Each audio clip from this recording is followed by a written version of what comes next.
Dear viewers, today we see accessory sex organs and their dependence on steroid hormones, sex determination and sex differentiation. Accessory sex organs. Introduction. The male reproductive tract can be divided into a sequence of ducts and three major secretory glands. Moving from testes to penis, sperm passes through the epididymis, ductus deferens, ejaculatory duct and urethra. The major accessory sex glands which provide most of the semen are the seminal vesicles, prostate and bulbourethral gland. The female reproductive tract consists of two oviducts, the uterus and the vagina. The oviducts or fallopian tubes which connect the ovaries to the uterus can be divided into three segments. The most lateral part is the fimbriated infundibulum which picks up the mature ovum when it leaves the ovary. Next is the ampulla which is the site of fertilization. It leads into the isthmus, a relatively short straight tube running into the uterus. The major accessory sex glands are Bartholian gland. Accessory organs of the male reproductive system. Number 1. Epididymis. It is the start of the male reproductive tract, is a coiled tube bound to the posterior border of the testes. It is almost 7 meters long. The epididymis is divided into caput, corpus and cauda segments. It stores and protects sperm and facilitates their functional maturation. A spermatozoa passes through the epididymis in about 2 weeks and completes its functional maturation at that time under the strict control of hormones. The ductus deferens or vas deferens. It is 40 to 45 cm long. It begins at the tail, that is cauda, of the epididymis. Just before the ductus deferens reaches the prostate gland and seminal vesicles, its lumen enlarges. This expanded portion is known as the ampulla, that is distal part. The junction of the ampulla with the duct of seminal vesicle marks the start of the ejaculatory duct. This short passageway penetrates the muscular wall of the prostate gland and empties into the urethra near the opening of the ejaculatory duct from the opposite side. In addition to transporting spermatozoa, the ductus deferens can store spermatozoa for several months. During this time, the spermatozoa remain in a state of suspended animation and have low metabolic rates. Number 2. Urethra. Urethra share by urinary and reproductive systems. It has three regions. Number 1. Prostatic urethra connects to urinary bladder and ejaculatory duct, passes through prostate. Number 2. Membranous urethra passes through body wall, that is urinogenital diaphragm. Number 3. Spongy perineal urethra. Length of penis opens at external urethral orifice. Number 3. Seminal vesicles. The seminal vesicles are glands embedded in connective tissue on either side of the midline, sandwiched between the posterior wall of the urinary bladder and the rectum. It contributes about 60% of the volume of semen.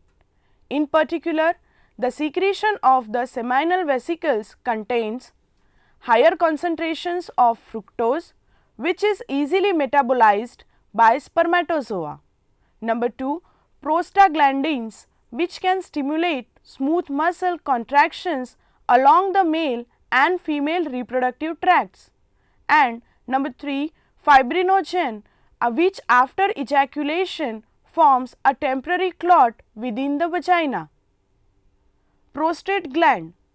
The prostate gland is a small muscular rounded organ about 4 cm in diameter and encircles the proximal portion of the urethra as it leaves the urinary bladder. It produces prostatic fluid, a slightly acidic solution that contributes 20 to 30% of the volume of semen. These secretions are ejected into the prostatic urethra by peristatic contractions of the muscular wall. The bulbourethral glands or Cowper's gland. They are situated at the base of the penis, covered by the fascia of the urogenital diaphragm, and are compound tubo-alveolar mucus glands that secrete a thick alkaline mucus. The secretion helps neutralize any urinary acids that may remain in the urethra and lubricates the glands. Accessory organs of the female reproductive system. The uterine or fallopian tubes or oviducts. These are bilateral muscular ducts. They are about 4-inch long, and the margin of the dilated end or ampulla is surrounded by a number of finger-like processes called fimbriae. The functions of the uterine tubes are to convey the ova from the ovaries to the uterus, to aid in the upward passage of the spermatozoa, and to provide circular folds within which the ovum is nourished and delay of the elapse between fertilization and implantation, so that the uterine wall will be properly prepared for growth and development of the embryo. The uterus or womb. The uterus is a hollow, thick-walled, pear-shaped muscular organ about 3-inch long, situated in the pelvis cavity between the rectum and the bladder. 3 parts of the uterus can be distinguished.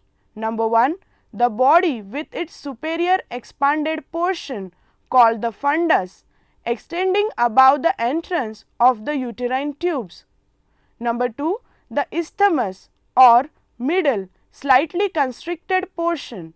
And number 3, the cervix or cylindrical lower part that surround the cervical canal and projects into the vagina. The cavity of the uterus is small because of the thickness of its walls. The part of the cavity within the body is triangular and has 3 openings. The uterus is the organ of the reproductive tract in which the embryo grows and develops until the time of delivery. The vagina. The vagina is a fibromuscular tube, 7.5 to 10 cm in length, situated anterior to the rectum and anal canal and posterior to the bladder and urethra. It is the organ of copulation for the deposition of semen in the female, and during pasteurization it serves as the exit for the uterus. Bartholian glands. It secretes mucus-like lubricating fluid. Dependence of sex organs on steroid hormones. Androgens and estrogens play a major role in the development of both sex secondary characteristics. Androgens or testosterone gives the male its sex characteristics during puberty and for promoting tissue and muscle growth. Androgens play a key role in maintenance of accessory sex organs and their functions. Similarly, estrogens are synthesized in the ovaries, which control female secondary characteristics and regulation of the menstrual cycle. Another steroid hormone is needed for preparing the uterus for implantation of the ovum. This hormone is progesterone. Sex determination. Surprisingly, it is only in the last 50 years that we have begun to understand the nature of the biological events which determine our sex. It is not so long ago that women were blamed if they failed to produce a son for their husband, and clearly it was thought that the power of sex determination lay within the body of the woman.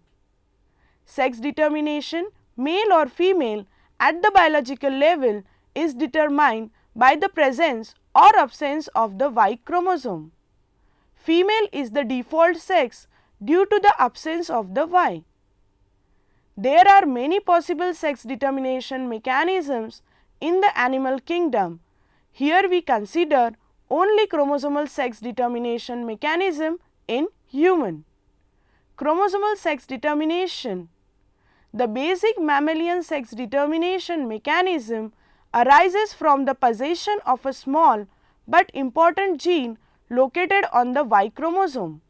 The Y chromosome has very few functional genes and nearly all important genes for development of early embryonic form are spread among the remaining somatic chromosome or on the X chromosome. There are indeed hundreds of genes that are necessary to construct the basic reproductive system of vertebrates during early development. But the trigger to take on a female or a male arises from testis determining factor, the TDF genes. For years, biologists speculated that such a factor must reside on the Y chromosome, and it has now been isolated in lower vertebrates, more specifically present in P arm of Y chromosome called as sex determining region, that is SRY, on Y chromosome. The presence, that is XY, or absence, that is XX, of this gene takes the embryo down two alternative pathways, male versus female. If the gene is absent, then the organism develops into a female with ovaries and a system of endocrine glands that regulate female reproduction and behaviors. If the gene is present, the organism develops testes rather than ovaries, and the testes in turn produce testosterone, which further organizes the neuroendocrine system. Human sex determination. In humans, sex is determined by a specific set of chromosomes. Females have two X chromosomes, that is XX, whereas male have an X and a Y chromosome. A mature female will produce eggs, each with one X chromosome. A mature male will produce sperm with either an X chromosome or a Y chromosome. When an egg and a sperm fuse during reproduction, the chromosome that the sperm carries determines the sex of the child. Sex differentiation. After the determination of sex, a series of events occur to promote the appearance of three things. Number 1, right type of gonad. The appearance of ovaries or testes occur early in development. This establishes the gonadal sex. Number 2, right set of duct system. Adult sexual phenotype requires, beside the gonads, the presence of proper system capable of transporting and storing gametes, and adaptations that ensure gametes are brought together. Number 3, the right genitals, proper external genitalia for copulation. Sex differentiation in humans. Number 1, differentiation of gonad. At 5th week of gestation, gonads develop as paired bulges of tissue near the midline at the back of the abdominal cavity forms genital ridges. The gonadal at this stage is indifferent or bipotent and has no germ cells, oogonia or spermatogonia. Both cortex and medulla are present. If Y chromosome is not present, the cortex grows into cortical cords. Germ cells migrate from elsewhere and reside in cortical cords, that is, future follicles, and medulla largely degenerates. Enlarging cortex becomes the ovary and primordial germ cells become oogonia. Mitosis occurs in oogonia to give rise to primary oocytes. Human female infants are born with about 4 to 5 lakhs primary oocytes in the primordial follicles at birth. From 7 to 9 months, the ovaries descended from abdominal to pelvis. If Y chromosome, that is SRY, is present at 43 to 50 days, the medulla grows into medullary cords. Germ cells migrate from elsewhere and reside in medullary cords, that is future seminiferous tubules, and the cortex degenerates largely. Leydig cells appears at about 60 days and can be stimulated to secrete testosterone. From 3rd to 9 months, the testes descended into scrotum, that is stimulated by testosterone. Thus, SRY on Y chromosome plays a pivotal role in testes formation. Hole absence leads to ovary. Number 2. Differentiation of ducts. At 6th week of gestation, the embryo also has indifferent sex ducts consisting of 2 pairs. One pair, the Wolffian duct, that is mesonephric duct or archaeonephric duct as a more general term, is derived from ducts of the primitive embryonic kidney, the mesonephrons, which later form the male duct system. Second pair, the Mullerian duct, paramesonephric duct, is derived from the dorsal lateral lining of body cavity, which gives rise to the female duct system. If testes develop, testosterone secreted by testes will cause the development of Wolffian duct into epididymis, vas deferens, seminal vesicles and ejaculatory duct. Prostate and bulbourethral glands develop from another duct, that is urogenital sinus, which give rise to urethra and not Wolffian ducts. Embryonic testes also secrete Mullerian inhibiting substance, that is MIS. MIS causes the regression of the Mullerian ducts. If ovaries develop, no testosterone is secreted and Wolffian ducts regress. No MIS is secreted, so Mullerian ducts are retained and developed into oviduct, uterus, cervix and upper vagina. Lower vagina is developed from another duct, that is urogenital sinus, which also give rise to urinary bladder and urethra. Number 3. Differentiation of external genitalia. If testes are present in embryos, testosterone supports Wolffian duct development and is converted to DHT, that is 5-alpha dihydrotestosterone by 5-alpha reductase to support development of external genitalia and prostate. DHT stimulates the male external genitalia to develop during the 8th week of development. Genital tubercles form most of the penis. Urogenital folds forms ventral aspects of penis shaft. Labioscrotal swelling from scrotum. Both bulbourethral and prostate glands enlarge. If no testes are present, for example ovaries present, no testosterone. Genital tubercle form clitoris, urogenital folds form labiominora, labioscrotal swelling form labiomajora. This is the process that is estrogen independent. To summarize, the male accessory sex organs can be divided into a sequence of ducts and 3 major secretory glands. Moving from testes to penis, sperm passes through the epididymis, ductus deferens, ejaculatory duct and urethra. The major accessory sex glands which provide most of the semen are the seminal vesicles, prostate and bulbourethral gland. The female accessory sex organs consist of 2 oviducts, the uterus, cervix and the vagina. The major accessory sex gland is Bartholian glands.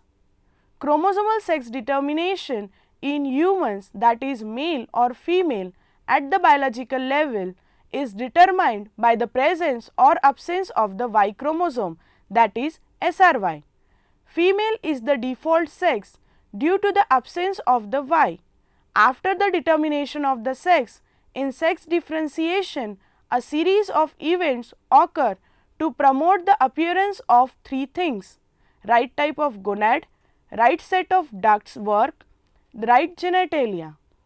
Thus, in this manner, complete accessory sex organs and their dependence on steroid hormones, sex determination and sex differentiation has been studied. Thank you.